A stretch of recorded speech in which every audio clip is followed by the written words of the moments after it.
10,112th meeting of the Security Council is called to order.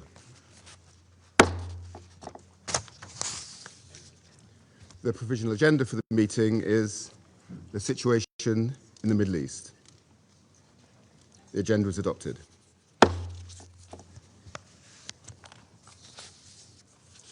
In accordance with Rule 37 of the Council's Provisional Rules of Procedure, I invite the representatives of the Islamic Republic of Iran and Israel to participate in this meeting. It is so decided.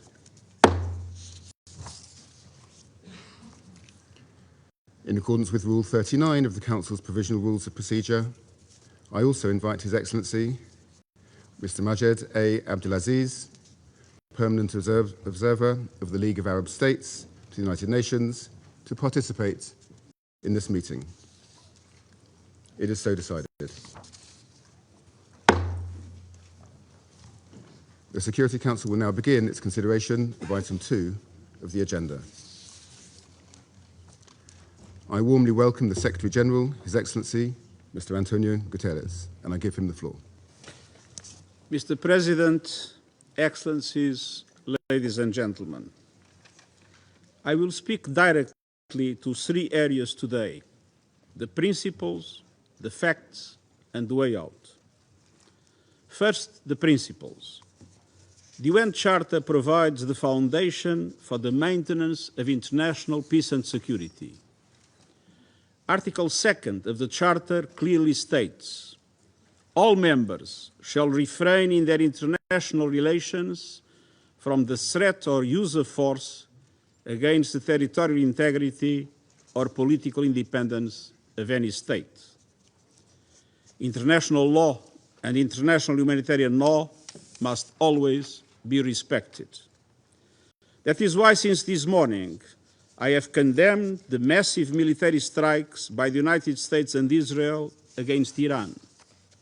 And I also condemned the subsequent attacks by Iran, violating the sovereignty and territorial integrity of Bahrain, Iraq, Jordan, Kuwait, Qatar, Saudi Arabia, and the United Arab Emirates. We are witnessing a grave threat to international peace and security. Military action carries the risk of igniting a chain of events that no one can control in the most volatile region of the world. Let me be clear, there is no viable alternative to the peaceful settlement of international disputes. lasting peace can only be achieved through peaceful means, including genuine dialogue and negotiations. Mr. President, second, the facts. The situation on the ground is very fluid. There are many unconfirmed reports. Here is what we know. About 20 cities across Iran, including Tehran, Isfahan, Qom, Shahryar, and Tabriz, have reportedly been attacked. In Tehran, large explosions were reported in the district that includes the presidential palace and the compound of the supreme leader. Several high-ranking officials have reportedly been killed, including, according to Israeli sources, Iran's supreme leader Ali Khamenei, that I'm not in a position to confirm. Iran's airspace has been closed and the country is under a near-total internet blackout. The attacks have reportedly caused significant civilian casualties. According to Iranian media, an airstrike killed at least 85 people and injured many more at a girls' school in Minab, Hormozgan province, and the school in Tehran was also reportedly hit, causing 2 deaths. Mr. President, military action is expanding rapidly across the region, creating an increasingly volatile and unpredictable situation and heightening the risk of miscalculation. According to Israeli sources, 89 people have been injured in Iran's subsequent strikes on Israel, and there were also impacts in the occupied West Bank. Iran has announced that in reaction to US and Israeli airstrikes, it targeted US military assets in the region. These strikes have reportedly hit civilian areas and infrastructure in the countries that I have already mentioned. Indirect impact of falling debris was also reported in Lebanon and Syria. Most Gulf states successfully intercepted the Iranian strikes.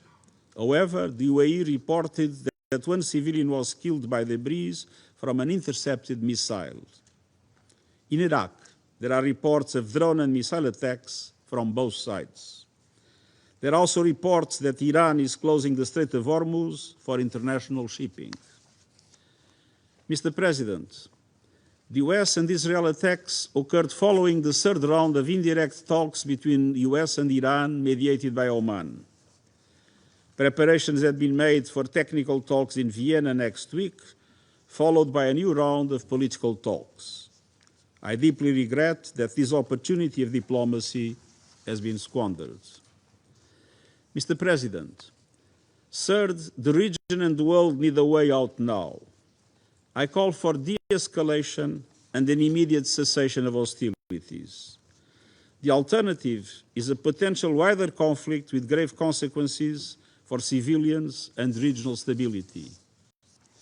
I strongly urge all parties to return immediately to the negotiating table, notably on the Iran nuclear program. I note that the US President has reportedly talked with leaders of Saudi Arabia, Qatar, and the United Arab Emirates. Iran's foreign minister has reportedly spoken to his counterparts in GCC countries and Iraq, and everything must be done to prevent a further escalation. To this end, I call on all member states to strictly uphold their obligations under international law, including the UN Charter, to respect and protect civilians in accordance with international humanitarian law, and to ensure nuclear safety. Let us act responsibly and together to pull the region and our world back from the brink.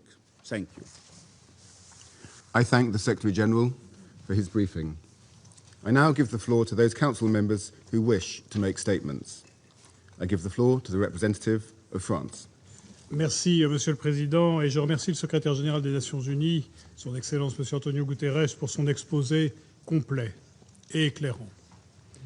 Je remercie également la présidence du Conseil d'avoir permis la tenue de cette réunion dans de si brefs délais. Le président de la République, M. Emmanuel Macron, a appelé à ce que le Conseil se saisisse d'urgence du sujet au regard de la gravité du moment que nous traversons. Monsieur le Président, cette région a besoin de paix Et pour y parvenir, elle a besoin que l'Iran respecte ses obligations internationales. Nous sommes très préoccupés par le déclenchement de cette nouvelle guerre entre les États-Unis, Israël et l'Iran. L'escalade en cours est dangereuse pour tous et elle doit cesser immédiatement. Fidèle à ses principes et à son attachement à la Charte des Nations Unies, la France appelle à la désescalade et elle rappelle que le respect du droit international est la condition de la stabilité et de la sécurité à long terme dans la région et dans le monde. Nous condamnons avec la plus grande fermeté les frappes indiscriminées conduites par l'Iran contre plusieurs pays de la région. Il est primordial de veiller à la protection des vies civiles. Nous exprimons notre solidarité avec les pays frappés, l'Arabie saoudite, le Bahreïn, les Émirats arabes unis, la Jordanie, le Koweït, le Qatar, et avec nos partenaires régionaux. Et nous sommes prêts à déployer les moyens nécessaires à leur protection s'ils nous le demandent. Nous prenons toutes les mesures nécessaires pour assurer la sécurité de nos ressortissants au Moyen-Orient. Monsieur le Président, les événements de ce jour interviennent dans le contexte de la poursuite par l'Iran d'un programme nucléaire déstabilisant en violation de ses obligations au titre de son accord de garantie généralisé et des résolutions du Conseil.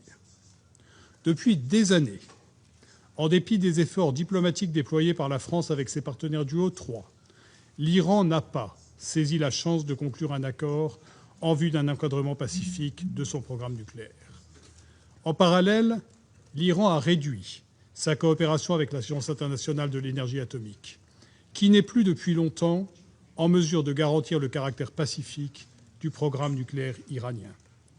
Depuis de longs mois, l'agence n'a plus accès aux sites les plus sensibles du programme nucléaire iranien.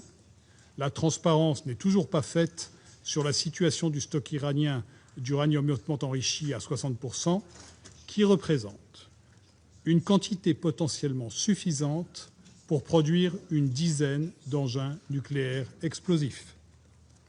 La situation est d'une telle gravité que nous avons été contraints en août dernier de déclencher la procédure de rétablissement des sanctions du Conseil de sécurité en réponse au non-respect manifeste et persistant par l'Iran de ses engagements. Au-delà de son programme nucléaire, ce sont également le programme balistique et les engagements et les agissements régionaux de l'Iran qui continuent de constituer des sources de déstabilisation majeures. L'Iran poursuit également une politique de déstabilisation systématique des pays de la région à travers le soutien qu'il apporte à ses affidés régionaux, qu'il s'agisse du Hamas, du Hezbollah au Liban, des Houthis au Yémen ou autrefois du régime de Bachar el-Assad en Syrie. Nous restons enfin profondément préoccupés par les souffrances du peuple iranien du fait de la répression systématique et brutale qu'il connaît depuis des années. Depuis plusieurs semaines, ce peuple subit le déchaînement d'une violence d'État injustifiable parce qu'il a eu le courage de manifester pour faire valoir ses aspirations à une vie meilleure et à la liberté. Le peuple iranien doit pouvoir exercer ses droits fondamentaux et il doit pouvoir décider librement de son destin. Monsieur le Président, le 28 septembre dernier, les résolutions de ce Conseil sur le programme nucléaire iranien ont été rétablies. Ces résolutions imposent notamment à l'Iran de suspendre ses activités d'enrichissement d'uranium, de coopérer avec l'AIEA et de cesser ses activités balistiques. Le Conseil doit veiller à la bonne mise en œuvre de ces résolutions, y compris en assurant le fonctionnement du comité des sanctions 1737. Il importe que l'Iran s'engage enfin dans une négociation de bonne foi sur les enjeux relatifs à son programme nucléaire et balistique, ainsi qu'à ses agissements régionaux. La France, avec ses partenaires du E3, n'a cessé de se mobiliser depuis plus de 20 ans en faveur d'une solution diplomatique négociée, seule de nature à résoudre ces questions de façon viable. Avec nos partenaires, nous avons démontré en 2015, avec le JCPOA et la résolution 2231 de ce Conseil, qu'un accord était possible. Aujourd'hui encore, la voie du règlement pacifique des différends doit prévaloir. Nous pensons qu'un accord est possible.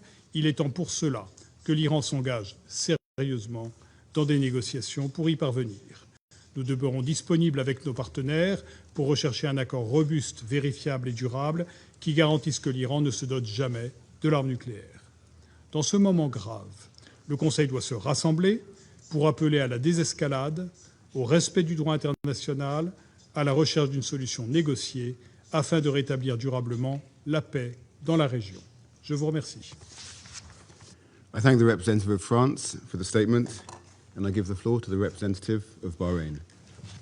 شكرا سيد الرئيس. أود في البداية أن أتقدم بالشكر إلى وفد المملكة المتحدة على استجابتهم السريعة ودعوتي إلى عقد هذه الجلسة في هذا التوقيت الهام، كما أود أن أعرب عن تقديرنا لمعالي الأمين العام على الإحاطة والعرض الدقيق حول التطورات الأخيرة وانعكاساتها على السلم والأمن الإقليمي والدولي. سيد الرئيس، لم تتوقع بلادي يوما وهي واحة الأمن والتعايش وبانية جسور السلام في منطقتنا والعالم أن تستهدف بهجمات جبانة وآثمة ودون مبرر.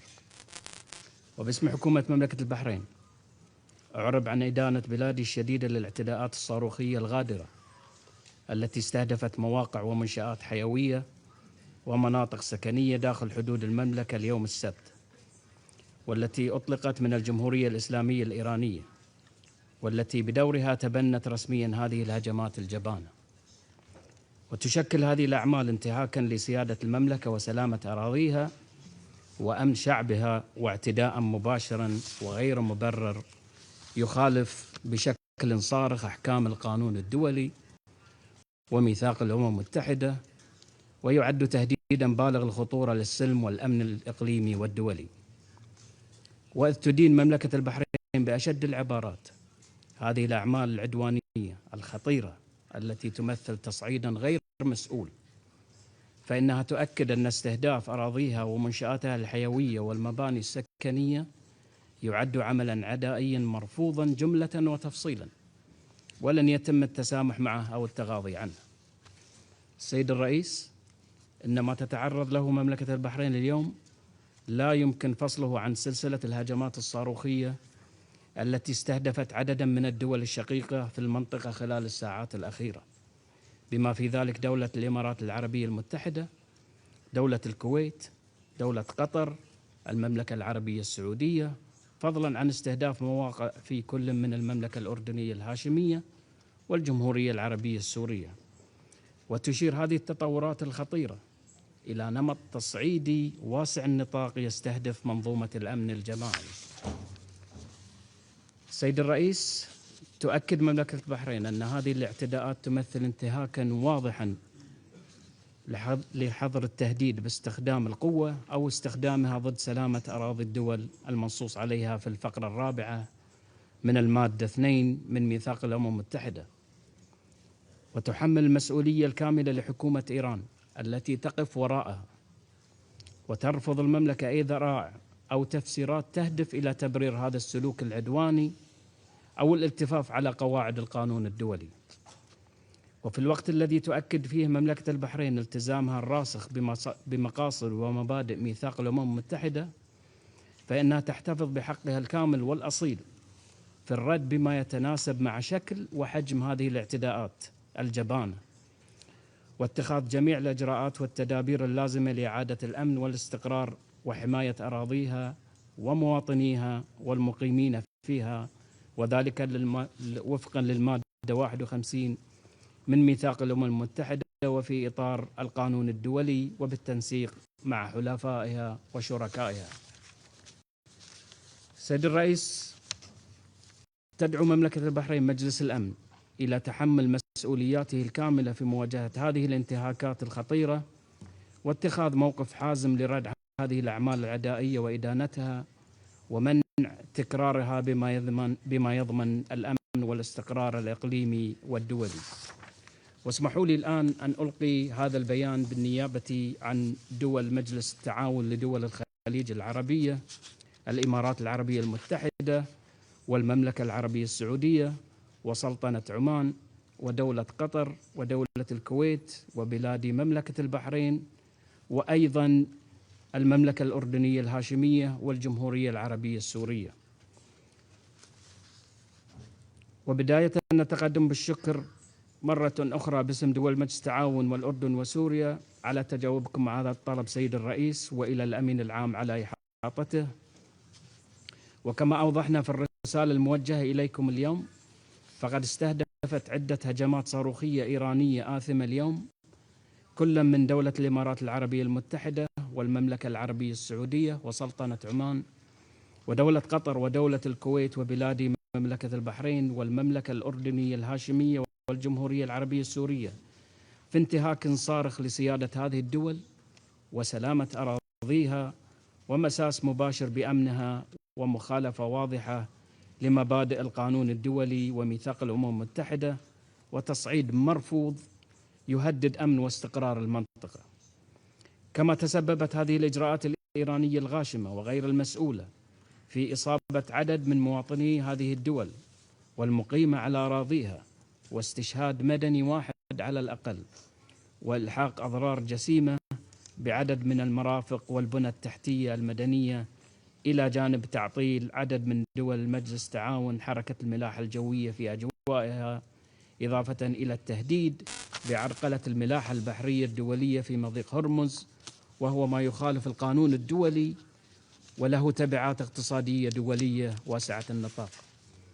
وتؤكد دول المجلس أن هذه الاعتداءات تمثل انتهاكا واضحا لحظر التهديد وباستخدام القوة أو استخدامها ضد سلامة أراضي الدول المنصوص عليها في الفقرة الرابعة من المادة 2 من ميثاق الأمم المتحدة، وتحمل المسؤولية الكاملة لحكومة إيران التي تقف وراءها وترفض أي ذرائع أو تفسيرات تهدف إلى تبرير هذا السلوك العدواني أو الالتفاف على قواعد القانون الدولي، وتشدد على أن المادة 51 من الميثاق لا تبرر على الإطلاق هذه الهجمات السافرة. وتعرب دول مجلس التعاون لدول الخليج العربي عن إدانتها واستنكارها بأشد العبارات لهذا الاعتداء الإيراني الغاشم، وتؤكد بأن استهداف المدنيين والأعيان المدنية أمر مدان ومرفوض بكل المقاييس القانونية والإنسانية، وتجدد تضامنها الكامل ووقوفها إلى جانب الدول الشقيقة التي طالها هذا الاستهداف، مشددة على أن أمن الدول الشقيقة كل لا يتجزأ، وأن أي مساس بسيادة أي دولة منها يعد مساسا بأمن واستقرار المنطقة بأسرها، وتحذر في الوقت ذاته من العواقب الوخيمة المترتبة على استمرار هذا التصعيد المرفوض.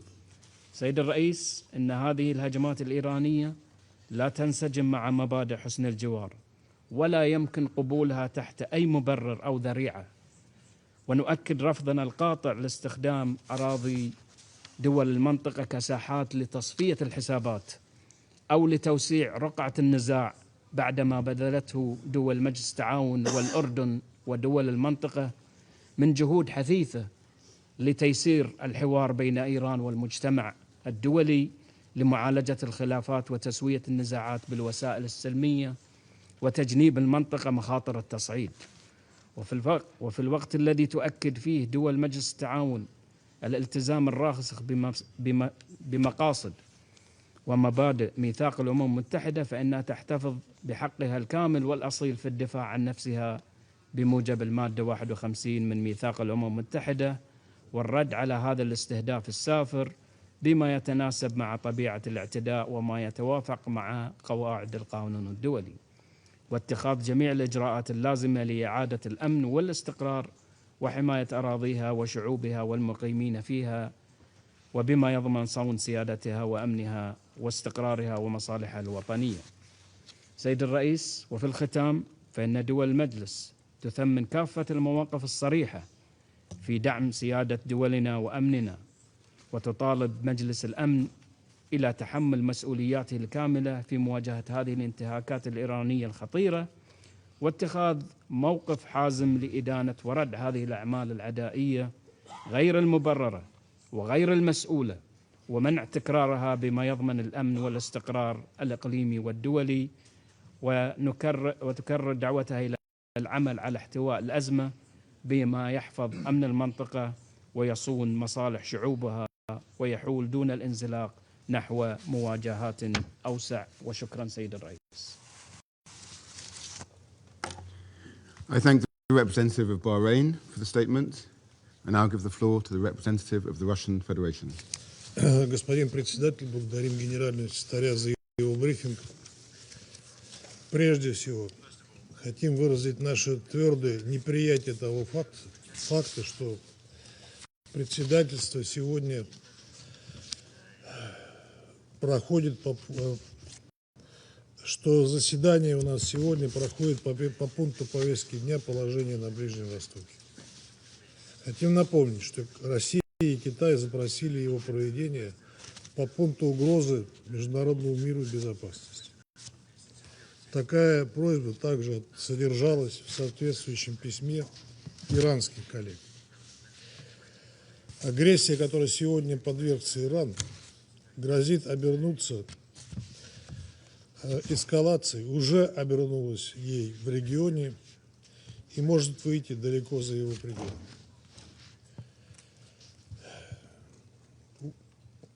Особенно с учетом того, что одним из двух инициаторов этой военной авантюры является далеко не региональное государство.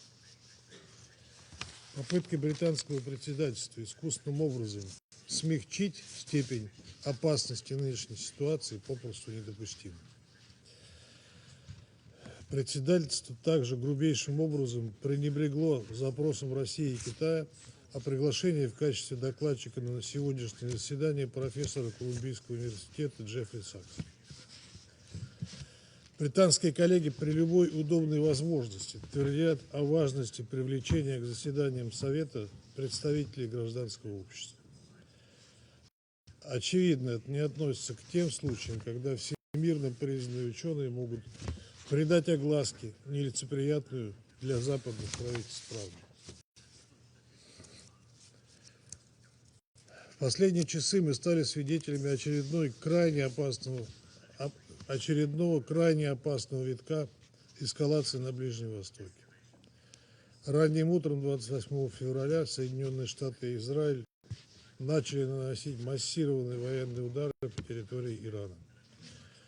Было во всеуслышание объявлено, что одной из целей нападения стало высшее политическое руководство страны, а также объекты мирного атома.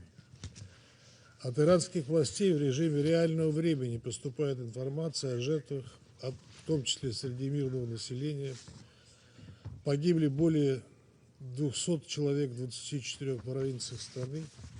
С особой болью восприняли информацию об ударе по школе для девочек в городе Минаб, где, как сообщается, погибли 85 детей. Искренне соболезнуем родным и близким жертв и желаем скорейшего выздоровления пострадавшим. Наша страна предпринимает все необходимые меры по обеспечению безопасности российских граждан, находящихся на территории Исламской Республики Иран. Господин председатель, предпринятые Вашингтоном и Западным Иерусалимом действия представляют собой не что иное, как очередной неспровоцированный акт вооруженной агрессии против суверенного и независимого государства-члена ООН в нарушении устава организации и основополагающих принципов международного права. Они неприкрыто направлены на дальнейшее вмешательство во внутренние дела Ирана и уничтожение неудобного Западу государства. Безответственный шаг Соединенных Штатов и Израиля, как мы и предупреждали раньше, уже привел к резкой эскалации ситуации во всем регионе. Оказались затронуты Бахрейн, Иордания, Катар, Кувейт, Объединенные Арабские Эмираты, Сирия, Саудовская Аравия. Это те страны, которые неоднократно говорили своим американским партнерам, что им не нужна эта эскалация на Ближнем Востоке. Более того, военная операция Соединенных Штатов и Израиля стала настоящим предательством в дипломатии. Эти страны вновь применяют военную силу против Ирана в самый разгар переговоров, ровно так же, как это произошло в июне 2025 года. Лишь позавчера, 26 февраля, в Женеве состоялся очередной раунд американо-иранских контактов при содействии Омана. Министр иностранных дел Ирана Аббас Аракчи отмечал, что была достигнута договоренность о продолжении диалога. Со своей стороны подчеркиваем, что до российской стороны неоднократно доводились сигналы об отсутствии у Израиля заинтересованности в военной конфронтации с Ираном.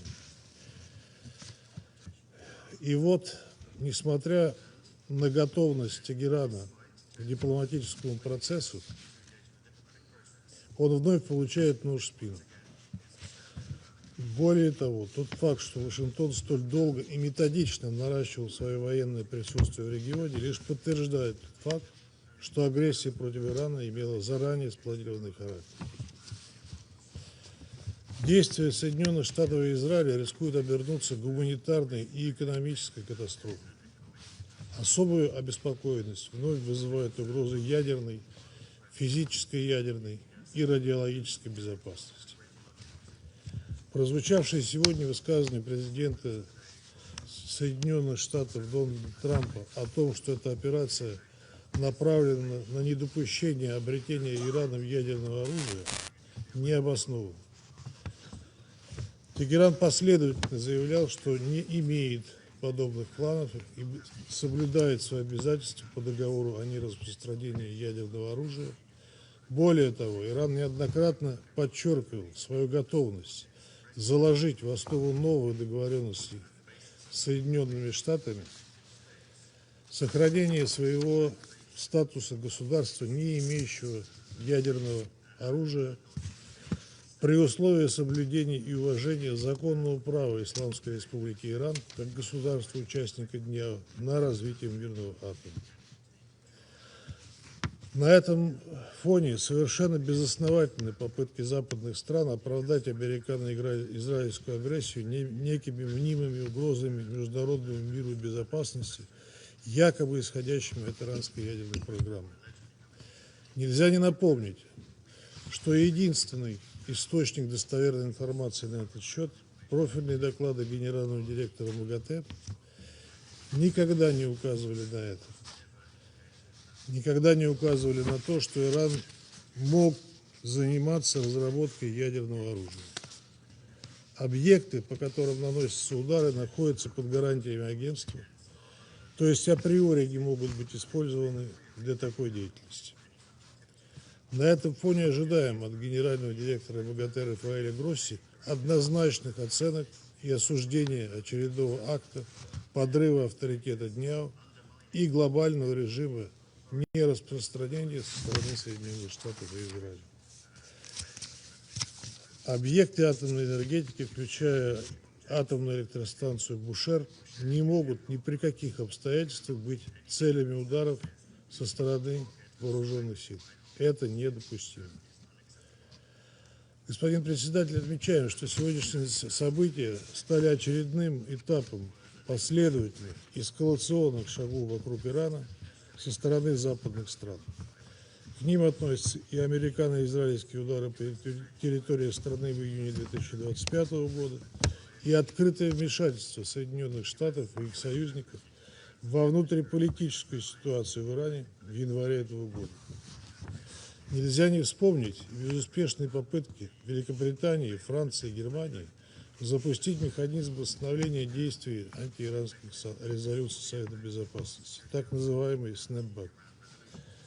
Однако его не состоялось. Россия и ряд других государств-членов ООН неоднократно и подробно разъясняли причины, по которым Великобритания, Франция и Германия не имели права задействовать данный механизм.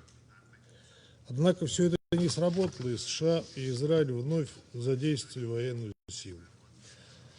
Сами собой напрашиваются параллели с событиями 2003 года, когда американские представители размахивали пробиркой в этом зале, оправдывали свое вторжение в Ирак наличием у него оружия массового поражения, которое так никто и не нашел.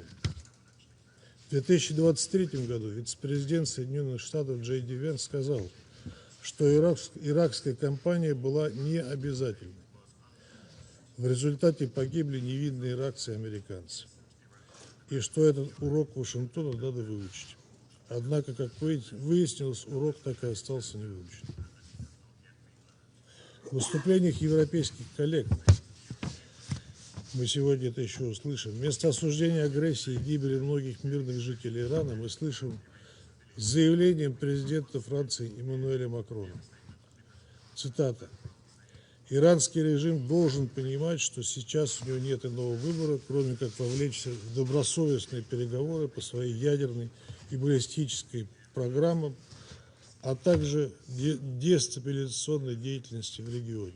Конец цитаты. Схожие оценки озвучил премьер-министр Великобритании Кир Стармер. Далее эти абсурдные высказывания были подкреплены совместным заявлением лидеров Великобритании, Франции и Германии, которые осудили только удары Ирана по странам региона. Коллеги, только вдумайтесь.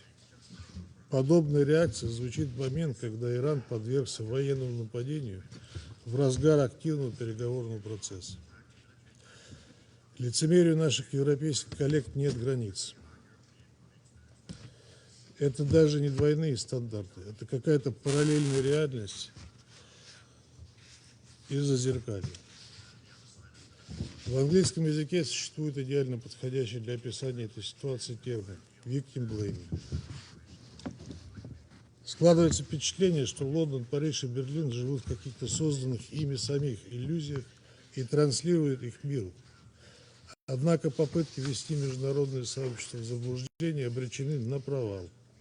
Любому здравомыслящему человеку предельно ясно, кто именно несет ответственность за очередную неконтролируемую эскалацию. Господин председатель, требуем от Соединенных Штатов и Израиля немедленно прекратить свои агрессивные действия. Альтернатив урегулированию вопросов по иранскому сюжету, в том числе по его ядерному компоненту, мирными и дипломатическими способами не было и не будет. Настаиваем на немедленном возобновлении политико-дипломатического регулирования и поиска решений на основе международного права, взаимного уважения и баланса интересов. Россия неизменно готова оказывать в такой работе все необходимое содействие. Благодарю вас. I thank the representative of the Russian Federation for the statement, and I give the floor to the representative of China. 谢谢主席。我感谢古特雷斯秘书长的通报，支持秘书长关于防止冲突升级、重回外交谈判的呼吁。今天，美国、以色列悍然对伊朗境内发动军事打击，导致地区局势骤然升级，中方对此深表关切。中方一贯主张，各方应遵守联合国宪章宗旨和原则，反对并谴责在国际关系中使用或威胁使用武力。中方强调，伊朗及其他地区国家的主权、安全和领土完整必须得到尊重。中方对冲突导致大量平民伤亡深感痛心。任何时候，武装冲突中保护平民的红线都不能突破，无差别使用武力的行为都不可接受。中方呼吁各方履行国际法，包括国际人道法义务，切实保障平民安全，避免攻击民用设施。武力不是解决国际争端的正确方式，只会加剧仇恨和矛盾。中东局势升级外溢，不符合任何一方的利益。通过对话谈判解决矛盾分歧是唯一的出路。中方呼吁立即停止军事行动，防止局势轮番升级。有关军事打击发生在美伊正在进行外交谈判之际，令人震惊。有关各方应展现政治诚意，尽快恢复对话谈判，回到政治解决的正确轨道上来。中方愿同国际社会一道，凝聚促和努力，推动中东地区早日恢复和平稳定。谢谢主席。I thank the representative of China for the statement, and I give the floor to the representative of Colombia. Señor presidente, agradezco al Reino Unido en su calidad de presidencia del Consejo de Seguridad por la pronta convocatoria de esta reunión de emergencia ante la petición de varios países, incluyendo Colombia. Asimismo, agradecemos al secretario general por la información compartida y saludamos a las delegaciones que participan en esta sesión. Colombia toma la palabra guiada por una convicción esencial. La protección de la vida humana debe estar siempre en el centro de las decisiones internacionales. Y por una convicción igualmente clara, y es que la Carta de las Naciones Unidas es de obligatorio cumplimiento. Colombia reafirma su defensa inequívoca del derecho internacional y de los principios y propósitos de la Carta, la paz y la seguridad internacionales, la solución pacífica de las controversias, la prohibición del uso o la amenaza del uso de la fuerza, la igualdad soberana de los estados, el respeto a la soberanía, a la integridad territorial y a la independencia política de todos los estados y la no intervención. Señor presidente, estamos ante una escalada militar grave que amenaza con desbordarse hacia una confrontación regional de consecuencias imprevisibles. El uso de la fuerza y la lógica de represalias están sustituyendo a la diplomacia, al diálogo y al derecho. Frente a esta alarmante situación, condenamos toda acción militar contraria a la Carta, venga de quien venga. Nuestro país ha sido consistente en esta organización y este Consejo. Ningún Estado puede atribuirse unilateralmente el derecho de atacar a otro para imponer un cambio de régimen. Ese principio no depende de quién sea el actor, pues es un pilar del orden internacional. La prohibición del uso o la amenaza de la fuerza consagrada en la Carta no admite interpretaciones selectivas.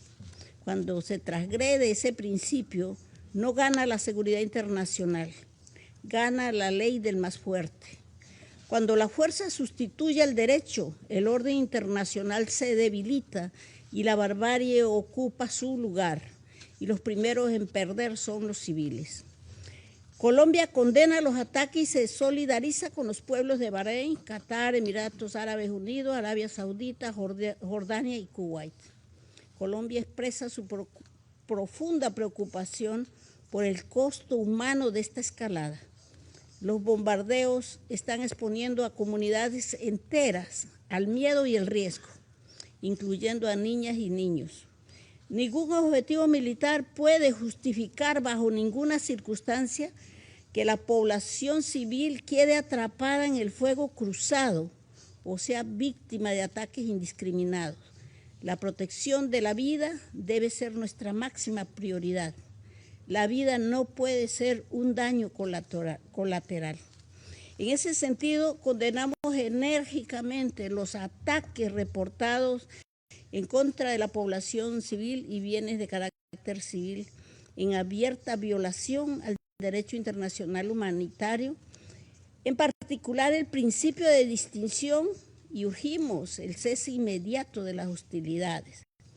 El respeto estricto al derecho internacional y al derecho internacional humanitario no es opcional. La protección de la población civil es una obligación jurídica y moral. Señor presidente, por lo anterior, Colombia prioriza el diálogo y la solución pacífica de las controversias, no por ingenuidad, sino por experiencia, porque sabemos que la guerra no resuelve los conflictos, por el contrario, los agrava, los hace más crueles, los perpetúa y los hereda a las generaciones futuras. Defender el derecho internacional no significa ignorar la realidad. Irán tiene obligaciones internacionales que debe cumplir plenamente, particularmente en el ámbito nuclear y de derechos humanos. En lo que respecta al programa nuclear iraní, es indispensable la cooperación plena, efectiva y transparente con el Organismo Internacional de Energía Atómica. Por eso hacemos un llamado a Irán a retomar el camino del diálogo y las negociaciones de buena fe con miras a garantizar el acceso sin restricciones a las instalaciones nucleares sujetas a la vigilancia y la verificación y a resolver las salvaguardas pendientes en virtud del Tratado sobre la no proliferación de las armas nucleares. Colombia reafirma el objetivo universal del desarme nuclear general y completo, y en ese marco insiste en que el programa nuclear de Irán debe mantenerse con fines exclusivamente pacíficos y en cumplimiento de sus obligaciones internacionales. La seguridad colectiva no se construye con más armas, sino con más garantías. Asimismo, nos unimos al llamado urgente del OIEA para que las partes se contengan en el ejercicio de la fuerza, particularmente en contra de instalaciones nucleares, teniendo en cuenta los enormes riesgos que estas acciones representan. Por otro lado, Irán tiene la obligación de respetar y garantizar los derechos humanos y las libertades fundamentales de su población, los cuales no son una concesión del Estado, sino derechos inherentes a la dignidad humana. Pero también decimos con la misma firmeza, el incumplimiento de Irán en estos ámbitos no puede servir como justificación para ejecutar unilateralmente ataques militares en contra de un Estado.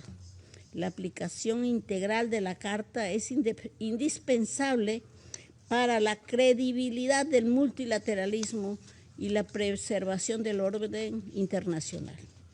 La paz y la seguridad internacionales no se construyen vulnerando la soberanía ni la integridad territorial de los estados, ni a través de represalias. Se construye con reglas y con diálogo. Señor presidente, Colombia hace un llamado a todas las partes a la contención y desescalada, el retorno urgente a la diplomacia, al respeto estricto del derecho internacional y al fortalecimiento de los mecanismos multilaterales existentes. Es prioritario avanzar hacia un marco de diálogo regional que permita abordar las causas de la inestabilidad en el Medio Oriente. Por ello proponemos la convocatoria de una conferencia de paz para la región bajo el auspicio de las Naciones Unidas con el fin de alcanzar soluciones políticas sostenibles. La guerra no es inevitable, es una decisión política, pero también lo es la paz. Hoy la verdadera responsabilidad de la comunidad internacional y de este Consejo es elegirla, asumiendo con responsabilidad histórica su mandato primordial de preservar la paz y la seguridad internacionales. La Organización de las Naciones Unidas no puede ser inferior a la gravedad de este momento. Es preciso elegir detener la destrucción antes de que sea irreversible y abrir espacio a la diplomacia antes de que sea demasiado tarde. Muchas gracias. I thank the representative of Colombia for the statement, and I give the floor to the representative of the United States. Thank you. Distinguished delegates, this is a moment in history that requires moral clarity, and President Trump has met the moment. The most fundamental duty of any sovereign government is the protection of its people. Operation Epic Fury is directed towards specific and strategic objectives: to dismantle missile capabilities that threaten allies, to degrade naval assets used to destabilize international waters, and to disrupt the machinery that arms proxy militias, and to ensure the Iranian regime never, ever can threaten the world with a nuclear weapon. As President Trump said last night, for decades, the Iranian regime has willfully destabilized the world. It has killed American forces and citizens, threatened regional allies, and jeopardized the security of international shipping upon which the world depends. Its massive support for violent proxies, declared terrorist organizations, the Houthis, Hezbollah, Hamas, and others, has brought bloodshed and disorder across the Middle East for far too long. This is not speculation. We know this to be true, and our men and women have paid for the actions of this regime and the IRGC with their lives. No responsible nation can ignore persistent aggression and violence. The regime in Tehran has led attacks that have cost American lives. Hundreds of U.S. Marines in Lebanon, thousands of troops in Iraq. American hostage after hostage has suffered. Our ships fired upon dozens of times in the Red Sea. Iran has armed and financed militant organizations that undermine lawful governments and destabilize an already fragile region. Iran's continued pursuit of advanced missile capabilities, coupled with its refusal to abandon nuclear ambitions despite diplomatic opportunities, presents a grave and mounting danger. The international community has long affirmed a simple and necessary principle: Iran cannot have a nuclear weapon. That principle is not a matter of politics, it's a matter of global security, and to that end, the United States is taking lawful actions. This body, the United States Security Council, has acted repeatedly on this threat. 20 years ago, starting in 2006, Resolution 1696 demanded that Iran suspend all uranium enrichment-related and reprocessing activities, invoking Chapter 7 of the UN Charter and adopting a legally binding resolution. When Iran failed to comply, this council followed with Resolution 1737, imposing mandatory sanctions, including bans on nuclear-related materials and technology, asset freezes on key individuals and entities linked to their nuclear program, and establishing a sanctions committee. Subsequent resolutions, 1747 in the year 2007, expanded arms embargoes and asset freezes. Resolution 1803 in 2008 tightened restrictions on dual-use goods and calling for the inspections of Iranian cargo. Resolution 1835 in 2008 reaffirmed the need for full compliance. And Resolution 1927 in 2010, which was the most comprehensive, banning ballistic missile activities, tightening the conventional arms embargo, targeting the IRGC and shipping lines, and prohibiting new Iranian banking relationships, built a robust multilateral framework to curb Iran's nuclear and missile pursuits. These measures, again adopted under Chapter 7, represented the world's collective judgment that Iran's actions posed a threat to international peace and security. And despite numerous opportunities for an alternative path, Iran remained defiant.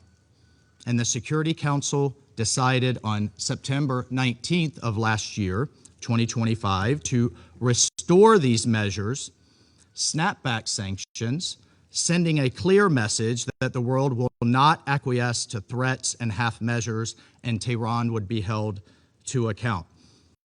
On top of these actions by the UN, American diplomacy was attempted repeatedly and in good faith.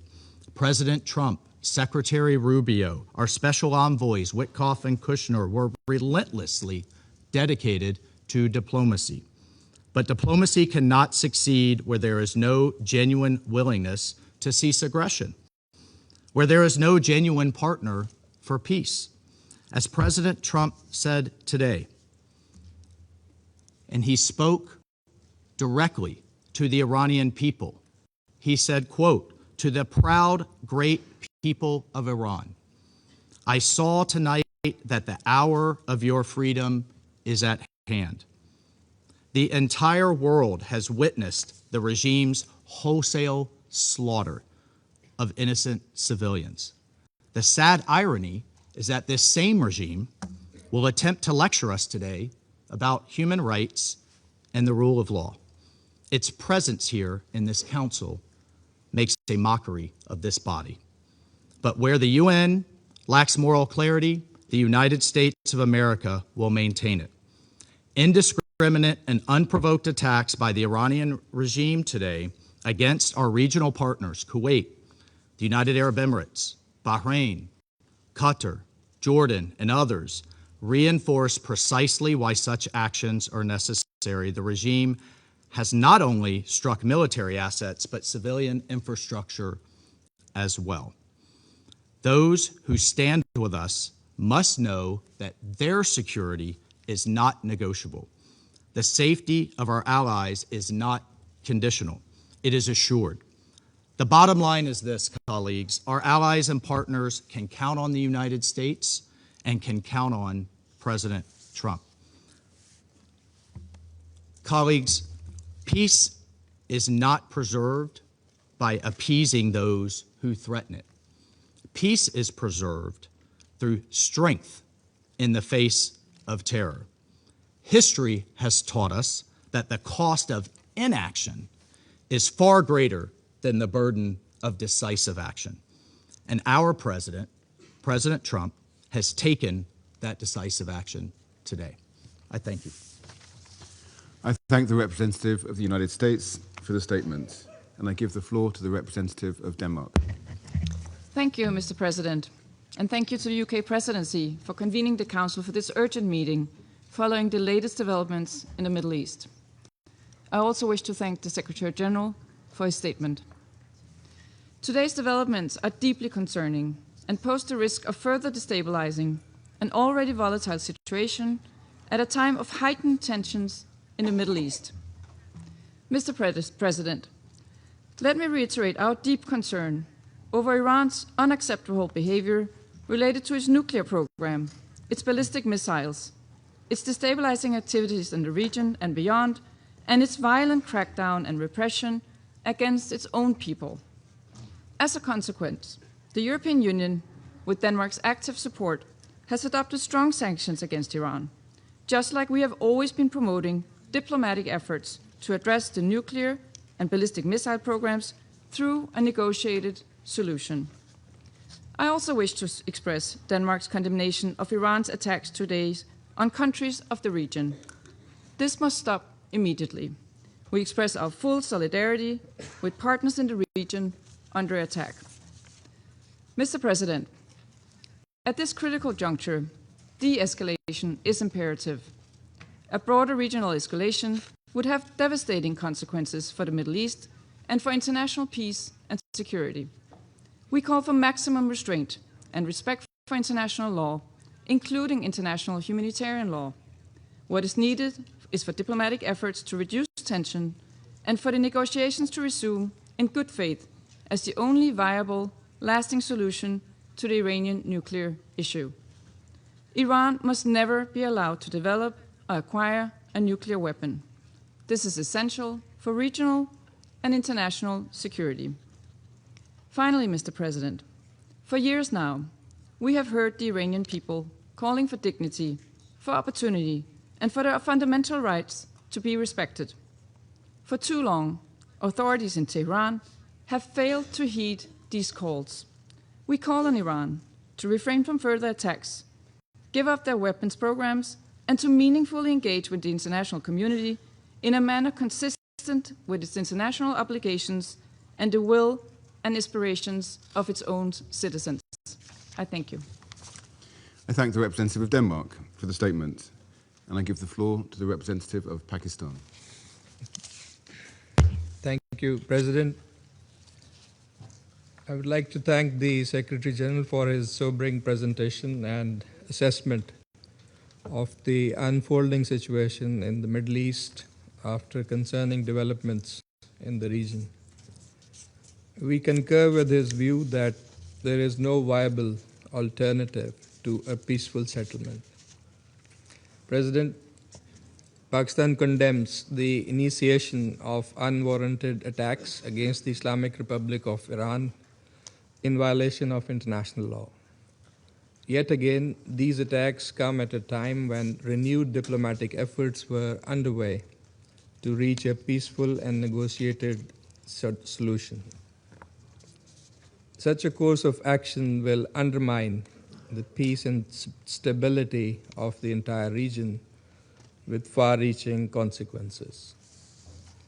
Pakistan also condemns the attacks against the Kingdom of Saudi Arabia, Bahrain, Jordan, Kuwait, Qatar, and the United Arab Emirates, and stands in solidarity with all these brotherly countries and underscores the need to exercise maximum restraint. This is extremely unfortunate since several brotherly Arab countries were in fact supporting dialogue and emphasizing the need to avoid escalation. We particularly laud Oman's role in facilitating and mediating dialogue between Iran and the United States. These unprovoked attacks, therefore, constitute blatant violations of the sovereignty of the brotherly Gulf states. Pakistan also condemns the unfortunate death of a Pakistani national in the UAE during this dastardly attack. We urge all sides to refrain from any further actions that may undermine the security and territorial integrity of other regional countries. President, we regret the fact that diplomacy has once again been derailed as these attacks have happened right in the middle of negotiations. These military actions undermine dialogue and further erode trust that was already in short supply. We offer our condolences and sympathies to civilians caught in the middle of these violent acts. Our thoughts go out to the school children in Iran and many civilians elsewhere, and the family of the Pakistani national who was killed during attacks on the United Arab Emirates earlier today.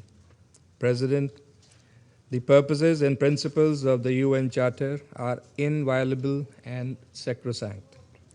The Charter prohibits threat or use of force against territorial integrity or political independence of states. Pakistan reiterates the call for full respect for international law, including the UN Charter, as well as the international humanitarian law. We are deeply alarmed at the risk of regional conflagration. Safety and well-being of millions of our compatriots in the countries of the region is also top priority for Pakistan. Pakistan is maintaining close contact and coordination with brotherly neighboring countries, including at the leadership level. We are ready to extend our support towards peaceful resolution of outstanding issues. Pakistan has consistently advocated the primacy of peaceful settlement of disputes and the imperative of avoiding confrontation and conflict in a region already beset by tensions and volatility, as the Secretary General has also noted. Diplomacy and dialogue should be the guiding principles for achieving negotiated settlement of all contentious issues in accordance with the rights, obligations, and responsibilities of the parties concerned. Pakistan calls on all sides to immediately halt escalation and urgently resume diplomacy with a view to achieving a peaceful, negotiated resolution to this crisis. Thank you so much. I thank the representative of Pakistan for the statement, and I give the floor to the representative of Greece. Thank you, Mr. President, for convening this meeting at such a short notice. I would like also to thank the Secretary General for his briefing and his messages on respecting the principles of the UN Charter and his calling on de-escalation and a peaceful settlement of the situation.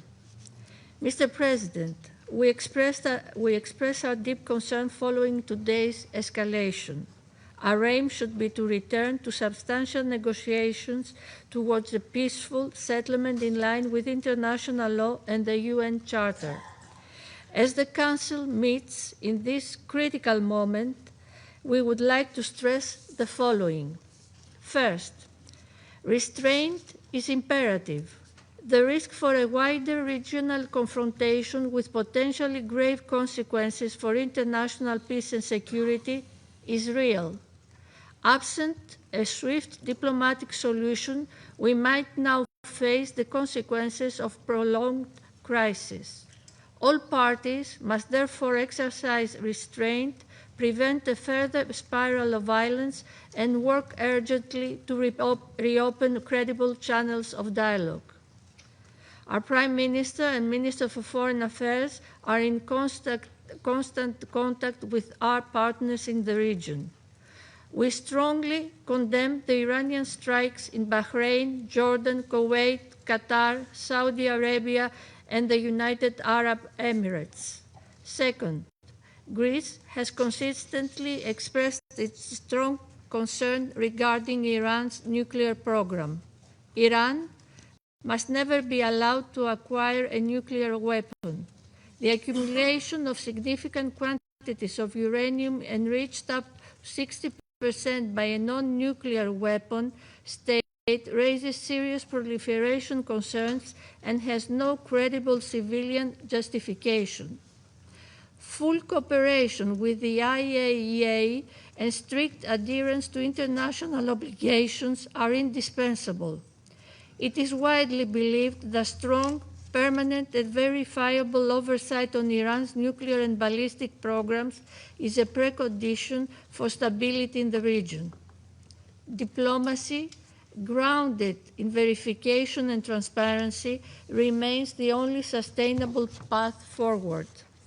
Third, maritime security in the Gulf, the Straits of Hormuz, and the Red Sea must be fully respected by all sides. Even more now, of all times, stability is of the utmost importance. We urge Iran and its allies in the region to refrain from any retaliatory action that could endanger freedom of navigation, threaten commercial shipping, or further destabilize global energy and trade flows, constituting a blatant violation of the international law of the sea as reflected in UNCLOS. Fourth, the protection of civilians and respect for international law must remain absolute priorities. Adherence by all member states to the UN Charter, international humanitarian law, and human rights law becomes even more critical. Civilians must not bear the cost of military escalation. The humanitarian consequences of further confrontation could be severe. In closing, Mr. President, the stakes for regional and global peace are exceptionally high. We urge Iran to immediately engage in meaningful and good faith negotiations with a view to achieving a durable, negotiated solution. Dialogue and diplomatic engagement aimed at restoring stability and providing credible security assurances for all concerned must prevail. Failure is not an option. I thank you. I thank the representative of Greece for the statement, and I give the floor to the representative of Somalia. Thank you, Mr. President. I have the honor to deliver this statement on behalf of the A3 members of the Security Council, namely the Democratic Republic of the Congo, Liberia, and my own country, Somalia. We thank the Presidency for promptly convening this emergency meeting on the situation in the Middle East. The A3 thanks the Secretary General for his thorough update on this worrying and rapidly evolving development in the Middle East and its implications on international peace and security. We also echo the Secretary General's message of today's military escalation in the Middle East. We welcome the representative of Iran to this meeting. Mr. President, the A3 aligns itself with the statement of the chairperson of the African Union Commission, His Excellency Mahmoud Ali Yusuf, on the U.S.-Iran military escalation issued on February 28th of 2026. The reported military strikes carried out by the United States in coordination with their Israeli forces against targets inside the Islamic Republic of Iran and Iran's subsequent response represents a perilous and deeply troubling escalation, one that marks a serious intensification of hostilities in the Middle East and threatens to engulf the entire region in an uncontrollable cycle of violence, suffering, and pain. The A3 condemns the missiles and drone attacks carried out by Iran against the sovereign territories of Bahrain, Kuwait, Qatar, Saudi Arabia, and the United Arab Emirates. The A3 reiterates that all member states must respect their obligations under international law, including the Charter, which prohibits the threat of the use of force against the territorial integrity or political independence of any state or in any other manner inconsistent with the purposes of the United Nations. These actions risk further destabilizing the Middle East and underscore the urgent imperative to safeguard broader peace and internal stability, particularly as the geographic scope of military activity expands beyond the initial parties to the conflict. The A3 remains steadfast in its commitment to the fundamental principles of international law and the Charter of the United Nations. At the same time, the A3 recognizes the concerns of all states in the region, which must be addressed through dialogue and peaceful means in accordance with international law and the UN Charter. We believe that all member states share a responsibility to act in accordance with these commitments, and that these are essential foundations for international cooperation and peaceful coexistence. Mr. President, the A3 calls for restraint, urgent de-escalation, and sustained dialogue. All parties must act fully in accordance with international law and the United Nations Charter to safeguard international peace and security. Our position underscores the importance of dialogue, the peaceful settlement of disputes, and respect of international law. It's important for all parties to exercise restraint and responsibility, uphold international law, and avoid any actions that could escalate tensions or threaten regional peace and stability. The A3 stresses that the spillover effects of these hostilities imperil countless lives and threaten to deepen existing crises. The A3 expresses its solidarity with the people of the region and reiterates that the African Union's commitment to peace, stability, and mutual respect among nations and regions. Mr. President, in this regard, the A3 urges all parties to prioritize diplomatic engagements, including the ongoing international mediation efforts facilitated by the Sultanate of Oman to prevent further deterioration and uphold international rules-based order. At this critical juncture, the A3 calls for the swift return to the path of negotiations as the only viable means to reach a sustainable agreement regarding the Iranian nuclear program. Sustainable peace can only be achieved through diplomacy, not through force. The A3 strongly reaffirms the urgent necessity of establishing a Middle East zone free of nuclear weapons and other weapons of mass destruction, applicable to all states in the region without exception, in accordance with relevant international resolutions. We also stress the need for all Middle Eastern countries to join the Treaty on the Non-Proliferation of Nuclear Weapons as a step toward regional and global security. We emphasize the paramount importance of protecting civilians and civilian infrastructure, including in the context of cross-border strikes and retaliatory actions, and as well as refraining from targeting nuclear facilities that are under International Atomic Energy Agency safeguards, in line with relevant IAEA resolutions and the United Nations Security Council decisions. The A3 reaffirms its commitment to multilateralism and the principles of the United Nations Charter. We urge all parties to act with responsibility and wisdom, placing the well-being of the region's people above all other considerations. It's important to seize this moment to redouble our efforts for de-escalation and to support a diplomatic process that can deliver peace stability, and security for all states in the Middle East.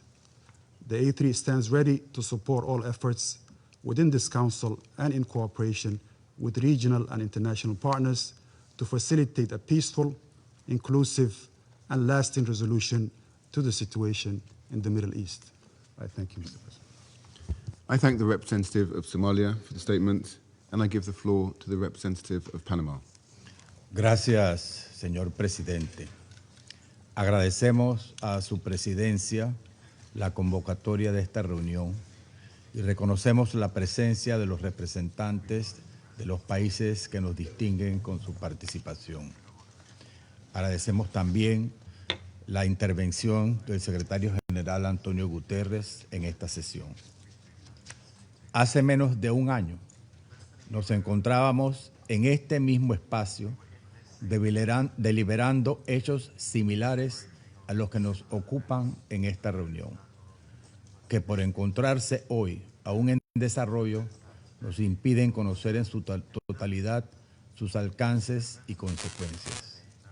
Sin embargo, debemos preguntarnos si la repetición de estas acciones puede realmente conducir a resultados distintos y a una solución sostenible, o si, por el contrario, el ciclo agresivo de ataques y contraataques solo conducirá a una escalada de violencia con consecuencias cada vez más graves e imprevisibles en perjuicio de la paz y de la seguridad internacionales. Recordamos que en enero examinamos los hechos relativos al uso brutal y desproporcionado de la fuerza por parte de Irán contra su población que ejercía legítimamente su derecho a la protesta, lo que según estimaciones de organizaciones no gubernamentales y medios independientes resultó en la muerte de miles de personas. Estos antecedentes señalan una situación delicada en el país y en la región y representan una clara y preocupante advertencia sobre las posibles consecuencias reales y humanas de la escalada del conflicto armado. La República de Panamá observa con gran preocupación la gravedad de los recientes sucesos que podrían desencadenar un conflicto regional con serias repercusiones directas en países vecinos como los que acaban de sufrir Bahrein, los Emiratos Árabes Unidos, Qatar, Kuwait, Jordania y Arabia Saudita, los cuales Panamá considera lamentables. Este escenario debe evitarse, especialmente en un contexto en que el Oriente Medio ya ha sido gravemente afectado por diversas crisis en los últimos años, cuyas consecuencias pueden trascender y perjudicar más allá de la región inmediata al resto del mundo con consecuencias incalculables. La intensificación de las tensiones solo incrementará la inestabilidad y el sufrimiento, afectando particularmente a las poblaciones más vulnerables, que son siempre las primeras en padecer las consecuencias de los conflictos. El escenario incierto y peligroso que enfrentamos nos recuerda que es fundamental garantizar el respeto y protección de la población civil durante el conflicto, en concordancia con el derecho internacional humanitario y los valores que este Consejo está llamado a proteger.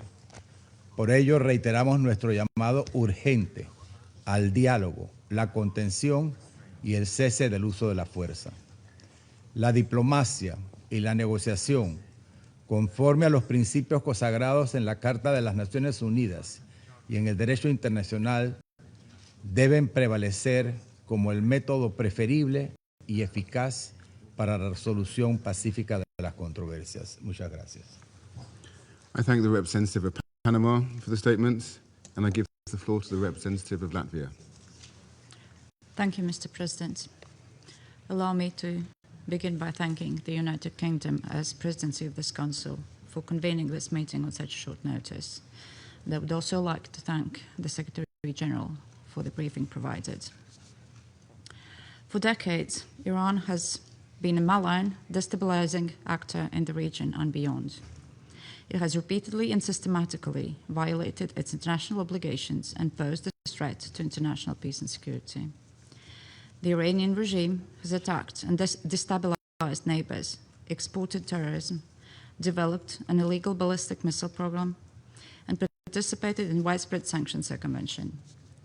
Iran has violated UN Security Council resolutions 1696, 1737, 1747, 1803, 1835, 1929, and this aggressive behavior is consistent. It spans decades. While international law must be respected at all times, the Iranian regime has continuously ignored its responsibilities and binding commitments under the JCPOA and the NPT. The regime has openly maintained its illegal nuclear program, despite repeated and genuine diplomatic engagement from the European Union, the UK, and the US. The IAEA Board of Governors has confirmed over the last 8 months that Iran is failing to engage and to grant monitors access to installations. And this is unacceptable. Iran must cease its illegal nuclear program, comply with its international obligations, and return to the negotiating table. For decades, Iran has maintained terror as its modus operandi. Iran has supported, armed, financed, and trained terrorist groups such as Hamas, Hezbollah, and the Houthis. It has enabled and emboldened attacks against countries near and afar. It has caused the death of thousands of civilians. It has promoted radicalization and the spread of terrorism, and undermined global energy and maritime security. Beyond the Middle East, Iran has directly supported Russia's war of aggression in Ukraine. More than 50,000 of the same Iranian Shahed drones, now striking numerous countries in the Middle East, have been transferred by Iran to Russia. Iranian weapons, Iranian technology have contributed to killing thousands of innocent Ukrainians, and like Russia in Ukraine, Iran is now bringing terror to innocent civilians in the Gulf countries. Latvia stands with the brave people of Iran, brave people that have endured so much, decades of brutality and repression. Recently, this council met to address the atrocities perpetrated by the Islamic regime against its own people in the streets of Iran. Latvia and the European Union have already imposed sanctions against the IRGC. The Iranian people must be able to determine their own future, free from violence and repression. Mr. President, Latvia joins the call for an immediate cessation of hostilities and urgent de-escalation. We call on all sides to protect civilians and avoid further escalation. Latvia condemns the unprovoked Iranian strikes against countries in the region, namely our fellow member of the Council, Bahrain, and Jordan, Kuwait, Qatar, Saudi Arabia, the United Arab Emirates. Strikes on these countries constitute a threat to regional and international peace and security, and we stand in solidarity with our partners. I thank you. I thank the representative of Latvia for the statement. I shall now make a statement in my capacity as the representative of the United Kingdom. I thank the Secretary General for his briefing. Colleagues, this is a fragile moment for the Middle East. The United Kingdom played no role in the strikes against Iran.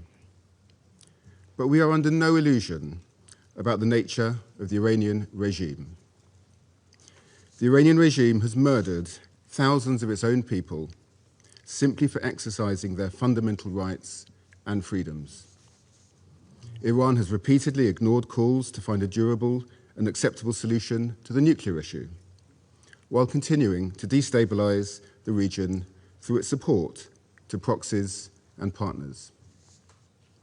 We strongly condemn Iranian strikes across the region, including the attacks on a hotel in Dubai, the attack on Kuwait's civilian airport, and attacks on civilian targets in Bahrain. We extend our support and solidarity to all our partners, many of which are not parties to the conflict.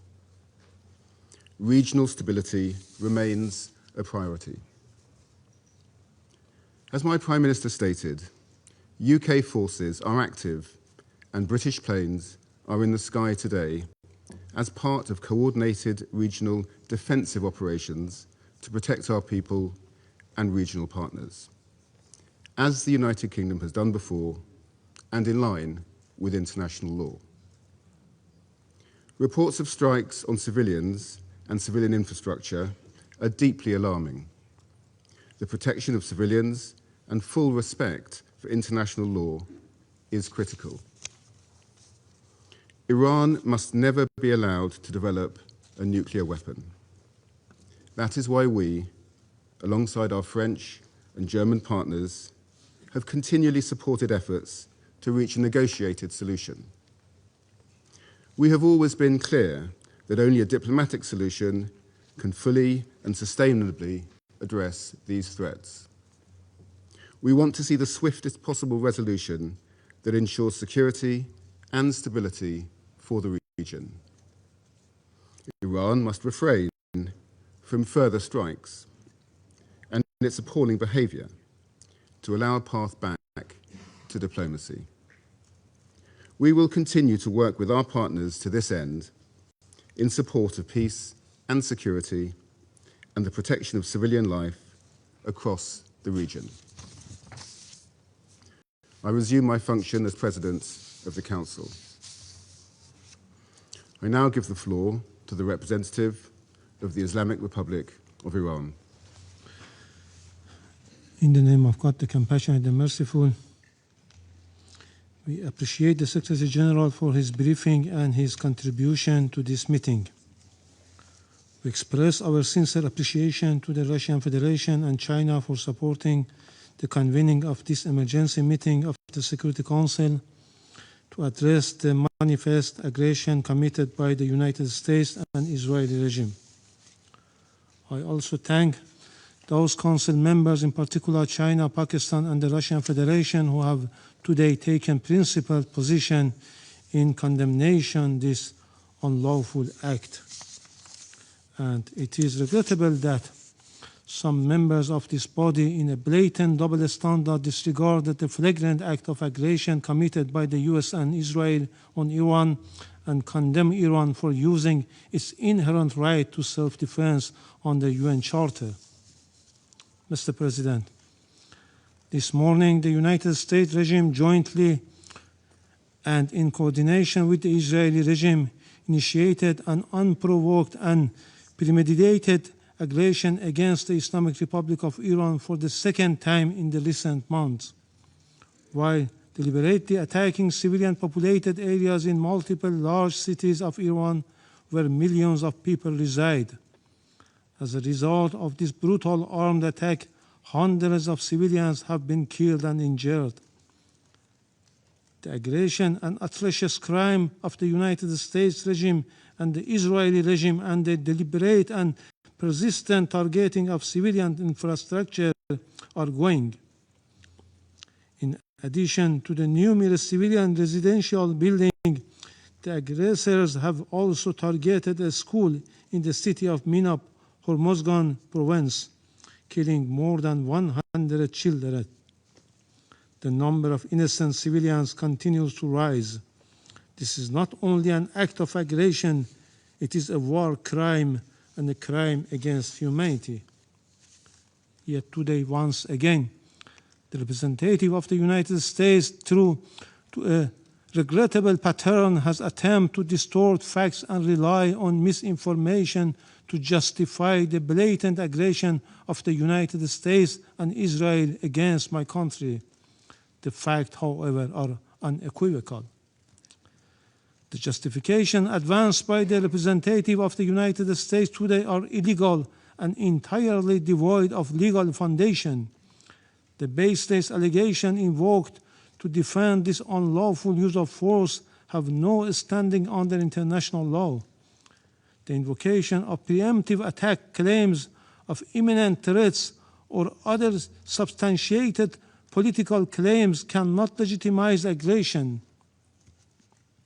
Such claims are unfounded legally, morally, and politically, and they contradicted the clear principles of the Charter of the United Nations.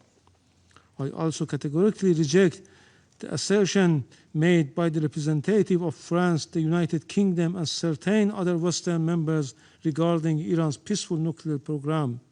These claims lack a factual and legal basis. Mr. President, distinguished colleagues, the President of the United States and the Prime Minister of the Israeli regime have openly claimed responsibility for this act of aggression and have explicitly articulated regime change as their objective, an unmistakable admission of their intent to violate Iran's sovereignty and territorial integrity. The President of the United States has falsely described this aggression as necessary to neutralize an imminent threat to the American people. This is nothing more than a deliberate attempt to mislead the international community and the U.S. public opinion and manufacture consent for unlawful war. Similarly, the representative of the United States has cynically sought to mislead this Council, yet history provides ample documentation that the foreign policy of the United States has repeatedly relied on unlawful force, covert intervention, and political manipulation to alter the governments of other member states. This record is well established. The reality is clear and undeniable. What is taking place today against my country by the United States and the terrorist regime of Israel is a blatant act of aggression, a full-fledged violation of international law. No justification, no accusation, no narrative of disinformation can legitimize or excuse this manifest crime and aggression. Mr. President, we have communicated on several occasions with this Council and the Secretary General about warmongering statements and interfering actions in the internal affairs of Iran by the President of the U.S. in a blatant violation of the UN Charter and international law, and called for the Council action. Regrettably, all were unanswered. The issue before the Council is straightforward: whether any member state may, including a permanent member of this Council, through the use of force, coercion, or aggression, determine the political future of another state or impose control over its affairs. International law and the Charter are explicit on this matter. Article 2, Paragraph 4 of the Charter categorically prohibits the threats of use of force against the territorial integrity or political independence of any state. Mr. President, against this backdrop, I would like to make the following points. 1. What is occurring against my country is a clear act of aggression. It is an open armed aggression against the Islamic Republic of Iran. The United States and Israel war today is not merely a war against Iran. It is a war against the Charter of the United Nations, a war against international law, and a war against the international legal order upon which the United Nations and the Security Council have been built for over 8 decades. As the Charter affirms, the United Nations was established to save succeeding generations from a scourge of war. The Charter, adopted in 1945, is founded upon this fundamental principle. Members shall refrain from threat or use of force in international relations. The sole exception is the inherent right of self-defense under Article 51, and only in the event of an armed attack. The military aggression carried out by the United States and Israel satisfies none of the criteria of lawful self-defense. Accordingly, the action of the United States and Israel constitute a manifest violation of Article 2, a peremptory norms and a fundamental principle of international law accepted by all member states. Neither the Charter nor international law recognize internal matters of states as justification for the use of force by other states. Were this otherwise, no international legal order could endure. The rule of law would be replaced by the rule of force. 2. In responding to aggression and large-scale war, the Islamic Republic of Iran is exercising its inherent and lawful right of self-defense under Article 51 of the Charter of the United Nations. The armed forces of the Islamic Republic of Iran are utilizing all the necessary defensive capabilities and means to confront this criminal aggression and deter the hostile acts. Consequently, all bases, facilities, and assets of the hostile forces in the region shall be regarded as legitimate military objective within the framework of Iran's lawful exercise of self-defense. Iran will continue to exercise its right of self-defense decisively and without hesitation until the aggression ceases in full and unequivocal terms. 3. Iran remains firmly committed to respecting the sovereignty and territorial integrity of its neighboring countries. Under no circumstances will we target the sovereignty, people, or interests of our neighboring countries in the Persian Gulf. Our legitimate response have been directed solely and exclusively at the bases and assets of the hostile government of the United States that operate beyond the control of the host states. Priority has been given to the targets that diminish the aggressor capability and capacity to continue its malign actions. We had previously and formally conveyed this warning to the Secretary General and the Security Council. 4. Despite continuous U.S. hostile policy, we were sincerely and seriously pursuing the path of diplomacy and dialogue to reach a just, fair, and sustainable agreement. Yet, for the second time in the midst of the negotiation, the United States betrayed diplomacy and resorted to force and launched an attack against my country in blatant violation of Charter of the United Nations, brazenly interfering in Iran's internal affairs. They are even calling on the people to riot against their own government. The recent record of the United States toward Iran is equally clear. Since January 2025, the U.S. administration against reinstated the hostile approach, including the policy of so-called maximum pressure and economic strangulation through sweeping sanctions. The General Assembly has repeatedly voted by overwhelming majorities against such unilateral coercive measures. The objective of these illegal measures has been transparent, unconditional surrender.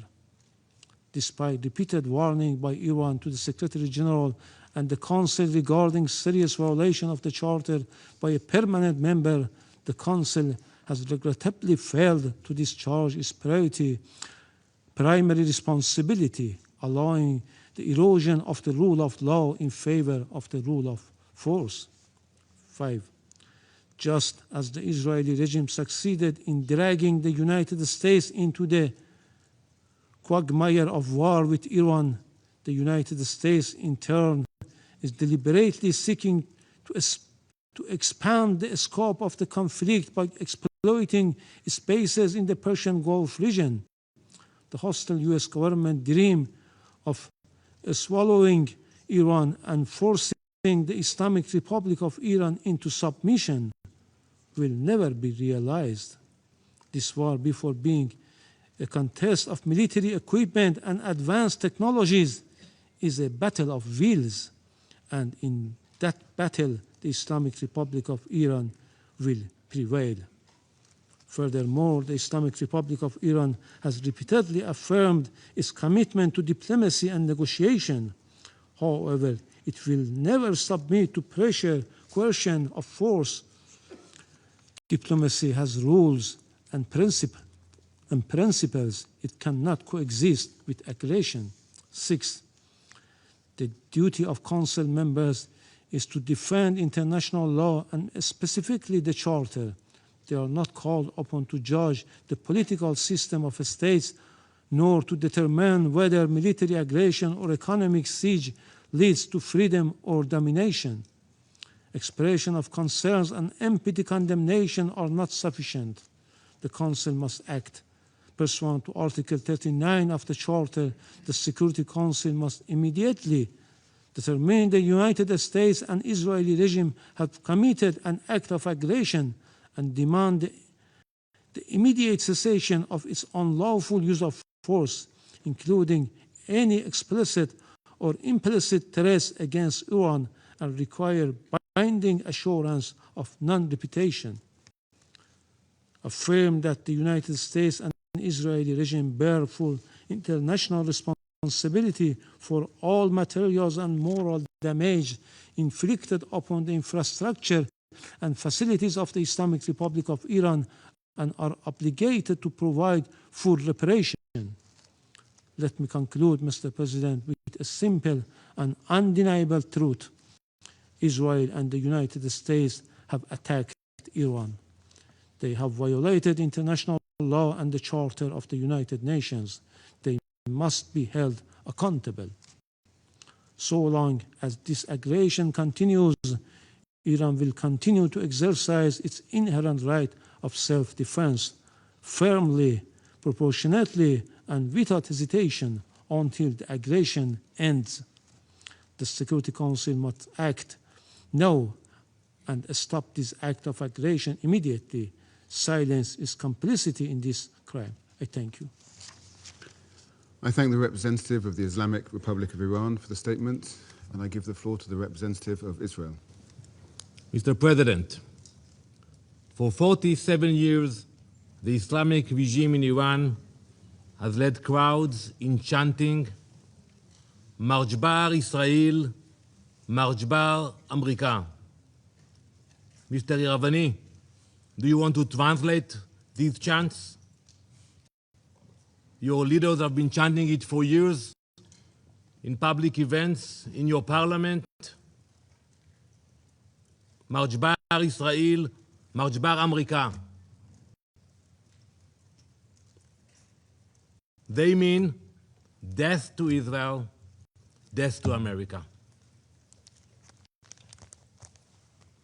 Israeli and American flags were painted on roads so they could be trampled. Our flags were burned in public squares. This is not the anger of a radical fringe. It is state-sanctioned hatred.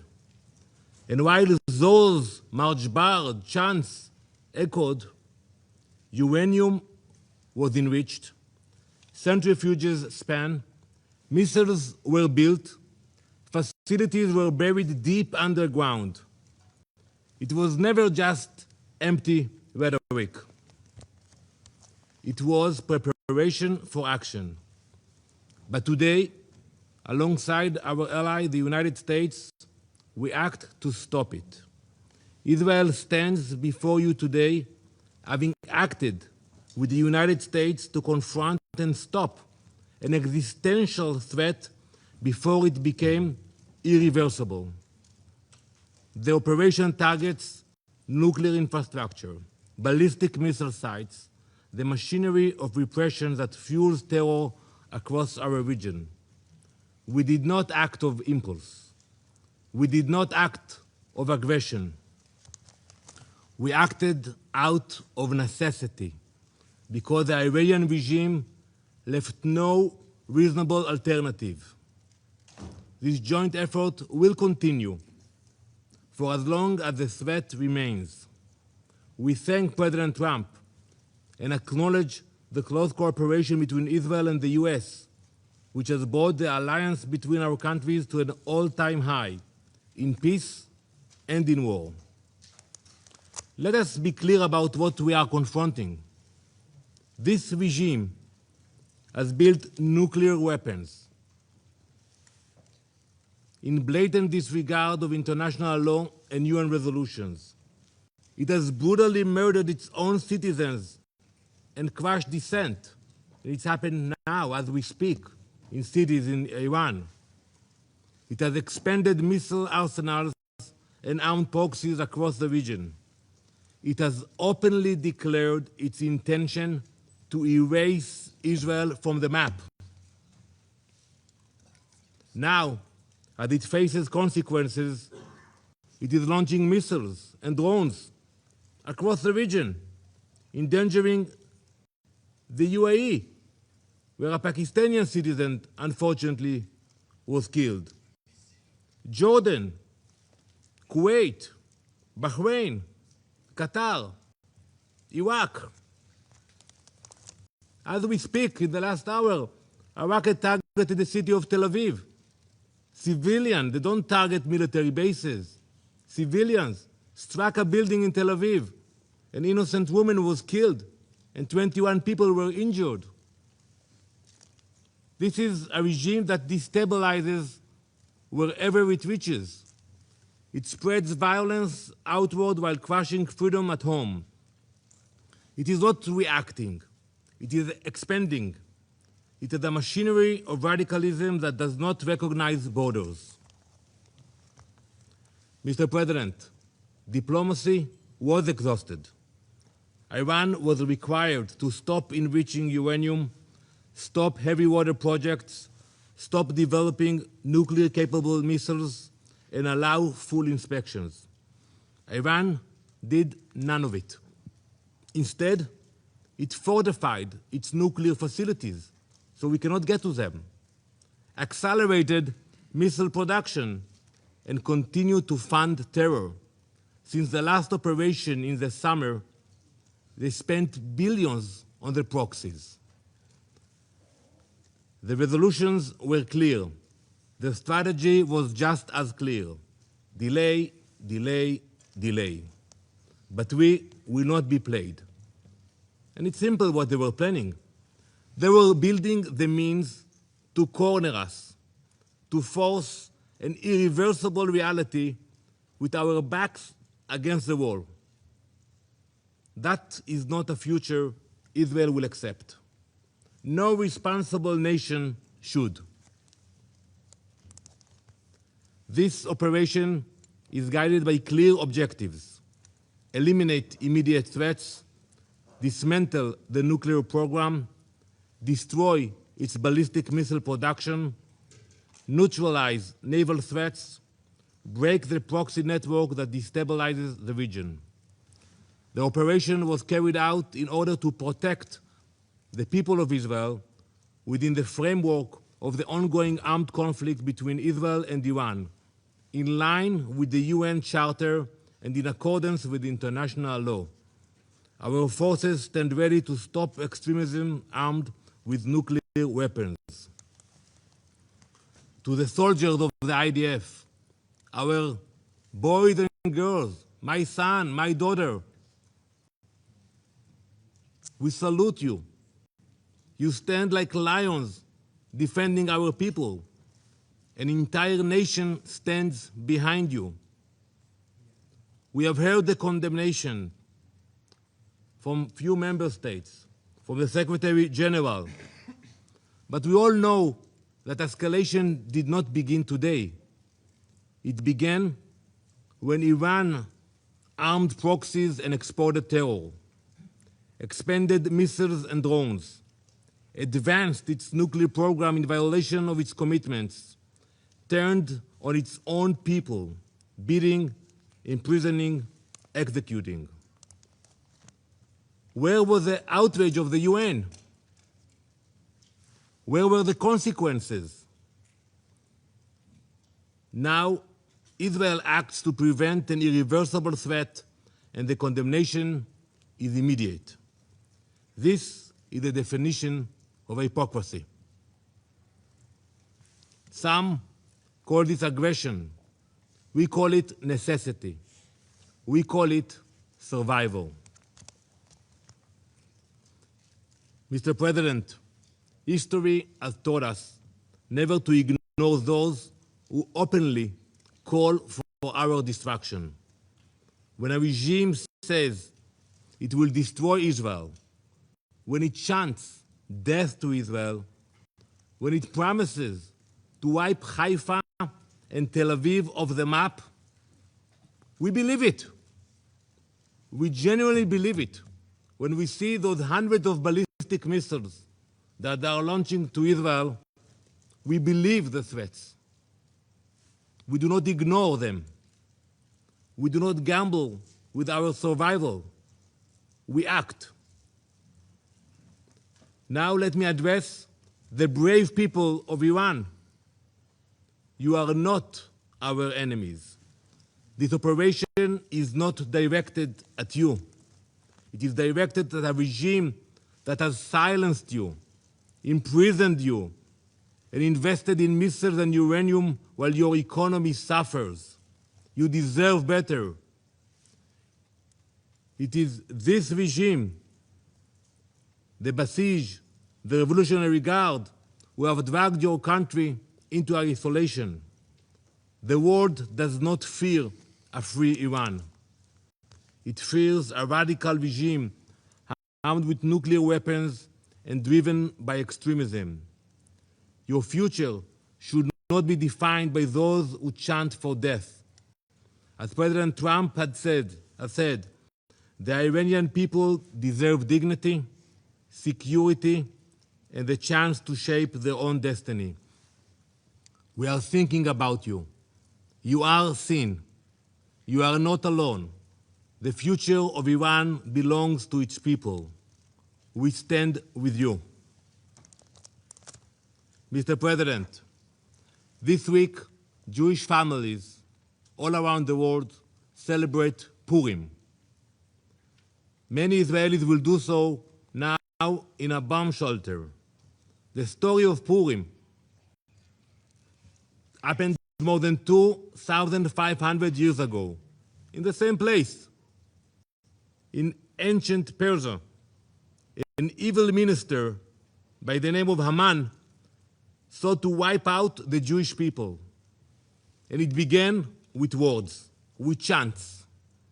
It became a decree. It could have become a genocide. But Queen Esther refused to remain silent. She stepped forward, she spoke up, she acted before it was too late. That is the lesson we learned. It is not only an ancient lesson, it is a modern one. Last week, I stood at the gates of Auschwitz with dozens of UN ambassadors. We stood in a place that shows what happens when radicalism and extremism grows and no one stops it in time. Before the Holocaust, some leaders, serious leaders, believed that they could calm aggression with concessions. They were completely wrong. Giving in did not stop evil. It strengthened it. Winston Churchill understood what Queen Esther understood long before him. When destruction is declared and weapons are being prepared and assembled, leaders must act, not later, now. Today, President Trump and Prime Minister Netanyahu understand that same lesson. For decades, the Iranian regime has built missiles, enriched uranium, armed proxies, and spread terror far beyond its borders. This regime is not only Israel's enemy. It is an enemy of stability, an enemy of every peace-loving nation. In this joint operation, Israel and the US are acting together, not because we see conflict, because we refuse to ignore declared destruction. We are stopping extremism before it becomes unstoppable. We will ensure that no radical regime armed with nuclear weapons and ballistic missiles can threaten our people or the entire world. Thank you, Mr. President. I thank the representative of Israel for the statement. I will now give the floor to His Excellency Mr. Majed A. Abdulaziz, Permanent Observer of the League of Arab States to the United Nations. شكرا سيد الرئيس. أشكر الرئاسة البريطانية على مبادرتها بعقد هذه الجلسة الطارئة مساء اليوم، وأشكر السكرتير العام على بيانه القوي وإحاطته الشاملة. يجتمع مجلس الأمن اليوم في لحظة محورية فاصلة في تاريخ الأمم المتحدة، تشكل للأسف فشلا ذريعا للنظام الدولي متعدد الأطراف طالما حذرت جامعة الدول العربية من وقوعه.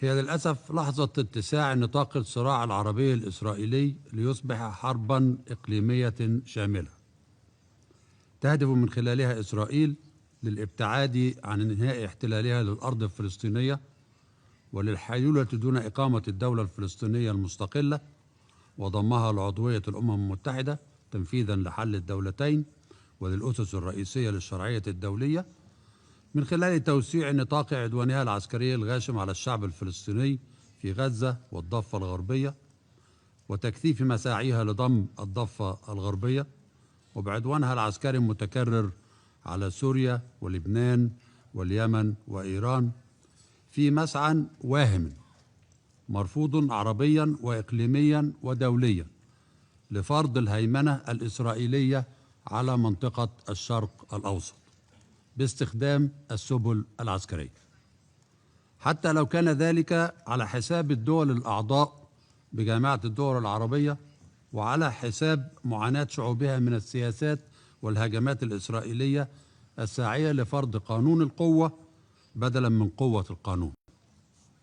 وقد كان في جلسة هذا المجلس السابقة حول هذا البند في الحالة في الشرق الأوسط الأسبوع الماضي وما شهدته من ادعاءات دينية لوزير خارجية إسرائيل. القوة القائمة بالاحتلال أوضح دليل على الغطرسة الإسرائيلية التي تسعى لفرض تفسيرها الديني المتطرف على العالم بادعاء أن الأرض الفلسطينية بكاملها بما فيها أرض الضفة الغربية الغير قابلة للضم بموجب خطة الرئيس الأمريكي ترامب وقرار هذا المجلس 2803 هي بكاملها أرض إسرائيلية من آلاف السنين، وعلى نحو يشكل استخفافا واضحا بكل الأسس الشرعية والقانونية والتاريخية التي قامت عليها الشرعية الدولية في هذا المجلس وفي هذه المنظمة العريقة. ورغم ما تم الإعلان عنه بعد جلسة المفاوضات حول ملف النووي الإيراني أول أمس في جنيف من إحراز بعض التقدم في المفاوضات الجارية بين الولايات المتحدة وإيران، فقد تجاوزت إسرائيل باستخفاف واضح كل هذه الحدود تحقيقا لمصالحها الفردية الضيقة بهجومها العسكري السافر على جمهورية إيران الإسلامية فجر اليوم، وبادعاء أن هذا الهجوم يهدف إلى الحيلولة دون حيازة إيران للأسلحة النووية، وذلك في نفس الوقت الذي ترفض فيه إسرائيل ذاتها الانضمام إلى معاهدة حظر انتشار الأسلحة النووية أو إخضاع منشآتها النووية لنظام الضمانات الشاملة للوكالة الدولية للطاقة الذرية، وأيضا في نفس الوقت الذي ترفض فيه إسرائيل حضور مؤتمر الأمم المتحدة الهادف لإنشاء المنطقة الخالية من الأسلحة النووية وغيرها من أسلحة الدمار الشامل في الشرق الأوسط الذي عقد دورته للسنة السابعة في الأمم المتحدة وليس في الMPT في نوفمبر العام الماضي، وبمشاركة من جمهورية إيران الإسلامية في كل دوراته ومقاطعة من إسرائيل وأحد الدول دائمة العضوية. تلك المقاطعة الإسرائيلية لهذا المؤتمر الهام الرامي للتوصل لنفس الهدف سلميا منع التخلص من القدرات النووية المبهمة الإسرائيلية والإيرانية. الموقف الإسرائيلي يعكس فقط رغبة واضحة في أن تظل إسرائيل الدولة الوحيدة الحائزة لقدرات نووية مبهمة في الشرق الأوسط والقادرة على إنتاج الأسلحة النووية، وهو ما لن تسمح به دول الشرق الأوسط. السيد الرئيس، رغم كل ما تقدم وفي ضوء ما يشكله الوضع الحالي من منحى تصعيدي واضح مع كل الأطراف المعنية، تطور إلى حد العدوان العسكري السافر وغير المبرر من جمهورية إيران الإسلامية على عدد من الدول العربية الأعضاء بجامعة الدول العربية، مما يهدد بتوسيع رقعة النزاع العسكري ويهدد بقيام حرب إقليمية شاملة، فقد أصدرت الأمانة العامة لجامعة الدول العربية بيانا رسميا فيما يلي نصه، وأقتبس: تدين الأمانة العامة لجامعة الدول العربية بأشد العبارات الاعتداءات والهجمات الإيرانية على كل من دولة قطر ومملكة البحرين ودولة الكويت والإمارات العربية المتحدة والمملكة الأردنية الهاشمية، وأضيف إليها في هذه المرحلة المملكة العربية السعودية وسوريا ولبنان. وتعتبر أن الاعتداءات بالصواريخ تمثل انتهاكا صارخا لسيادة دول تنادي بالسلام وعملت من أجل تحقيق الاستقرار ولم تشارك في الحرب. وتعرب الأمانة العامة عن التضامن الكامل مع الدول العربية في مواجهة تلك الاعتداءات، وعن تأييدها لأي إجراءات تتخذها هذه الدول من أجل الدفاع عن نفسها وتأمين شعوبها. وتشدد الأمانة العامة على أن الدول العربية اتخذت مواقف واضحة من الأزمة الإيرانية برفض العمل العسكري ضد طهران، وبذلت دول عربية جهودا هائلة من أجل الوساطة تجنبا للتصعيد الذي نشهده اليوم. وتتحسب الأمانة العامة من الخطورة الهائلة التي ينطوي عليها الموقف الحالي في المنطقة، وتناشد كافة الأطراف الفاعلة في المجتمع الدولي العمل فورا من أجل خفض التصعيد في أسرع وقت وتجنيب المنطقة وإلى اتساع دائرة عدم الاستقرار والعنف، والعودة فورا إلى الحوار. نهاية الاقتباس. في الختام، سيد الرئيس، تضم جامعة الدول العربية صوتها إلى السكرتير العام للأمم المتحدة في مناشدة كل الدول باحترام التزاماتها بموجب القانون الدولي، بما في ذلك ميثاق الأمم المتحدة الذي يحظر بكل وضوح التهديد بالقوة أو استخدامها ضد الوحدة الإقليمية أو الاستقلال السياسي لأي دولة، ويحظر استخدام القوة بأي شكل آخر لا يتفق مع مبادئ وأهداف الأمم المتحدة، خاصة إذا ما تعلق الأمر بالهجوم على منشآت نووية قد يكون له آثار كارثية على الشعوب. كما تضم الجامعة صوتها للأمم المتحدة في المطالبة بالوقف الفوري للأعمال العدائية وبخفض التصعيد لتفادي صراع إقليمي أوسع ستكون له نتائج وخيمة على الاستقرار الإقليمي لمنطقة الشرق الأوسط. من هذا المنطلق تناشد جامعة الدول العربية مجلس الأمن، خاصة مع رئاسة الولايات المتحدة للمجلس اعتبارا من باكر، أن تعمل على قيادة نظام الأمن الجماعي الدولي في مجلس الأمن لوقف الأعمال العسكرية فورا والعودة للمفاوضات على كافة المسارات، استلهاما للروح الإيجابية التي خلفها اجتماع مجلس السلام الأسبوع الماضي، ولدور الرئيس ترامب في تحقيق السلام العالمي، واحتراما للآليات المرجعية القائمة في النظام الدولي متعدد الأطراف، وبعيدا عن أي مواجهات جيوسياسية لن تؤدي بنا إلى تحقيق السلام العالمي المنشود. شكرا سيد الرئيس. I thank His Excellency Mr. Abdulaziz for the statement. The representative of the United States has asked for the floor to make a further statement. Yeah, thank you, Mr. President. I wish to exercise my right of reply to the so-called representative of the Iranian regime. The United States strongly rejects this ridiculous and frankly farcical assertion that U.S. actions are inconsistent with international law. For 47 years, the Iranian regime has chanted, quote, "Death to America," at every turn, at every opening of its parliament. It has sought to eradicate the state of Israel. It has waged an unending campaign of bloodshed and mass murder. It is responsible for a series of unprovoked armed attacks targeting the United States and Israel, violations of the UN Charter, and threats to international peace and security across the Middle East. It has even attempted to assassinate the U.S. president. President Trump. It has done so not only directly, but through its proxies, seeking to hide and mask its bad actions while publicly claiming to be a victim. Iran's menacing activities directly endanger the United States, our troops, our bases overseas, our partners, our allies around the world. The United States has made every effort to negotiate a peaceful resolution of this conflict with Iran. But Iran has failed to take that opportunity. So in close coordination with the government of Israel, the United States has taken lawful actions to address these threats in line with Article 51 of the Charter of the United Nations. And Mr. President, I'll just say on a final note, you know who is not complaining tonight? You know who is not citing the vagaries of international law? You know who is celebrating in the streets around the world? The Iranian people. Mr. President, maybe, perhaps just maybe, they will finally be free. I thank you. I thank the representative of the United States for the statement. The representative of Bahrain has also asked for the floor to make a further statement. I give them the floor.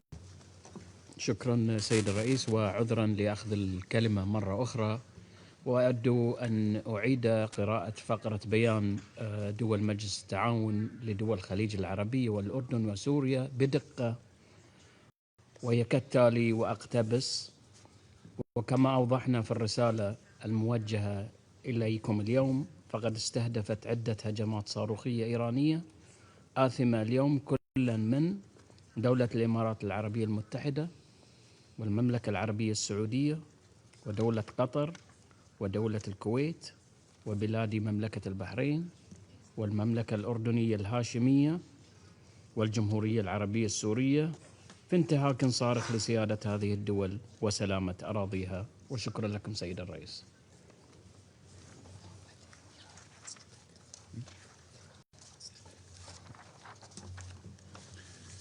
I thank the representative of Bahrain for the statement. The representative of Iran has asked for the floor to make a further statement. Thank you. I have one word only. I advise to the representative of the United States to be polite. It will be better for yourself and the country you represent. Thank you. The representative of the United States has asked for the floor to make a further statement. Frankly, I'm not going to dignify this with another response, especially as this representative sits here in this body representing a regime that has killed tens of thousands of its own people and imprisoned many more simply for wanting freedom from your tyranny. Thank you, Mr. President. Okay. There are no more names inscribed on the list of speakers. Before adjourning the meeting, as this is really the last meeting of our presidency in the month of February, I would just like to express my thanks on behalf of the delegation of the United Kingdom to members of the Council, the Secretary General, and members of the Secretariat for all their support this month. The meeting is adjourned.